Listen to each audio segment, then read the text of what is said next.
സേമിയ പായസം കുക്കറിൽ ഉണ്ടാക്കാൻ വേണ്ടി 1 കപ്പ് സേമിയ, 3 ഏലക്ക ചതച്ചത്, 5 സ്പൂൺ പഞ്ചസാര,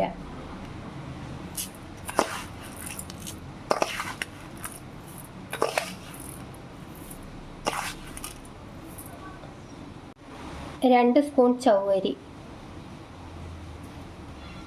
കുറച്ച് വെള്ളവും ചേർത്ത് 2 വിസിൽ അടിച്ചു വരാം. 1 ലിറ്റർ പാൽ വെള്ളം ചേർക്കാതെ തിളപ്പിച്ച് സേമിയ കൂടി ചേർത്തിളക്കാം.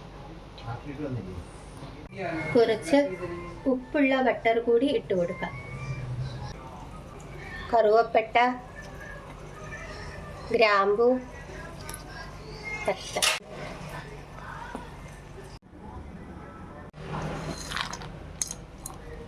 അടിച്ചു വയ്ക്കാം.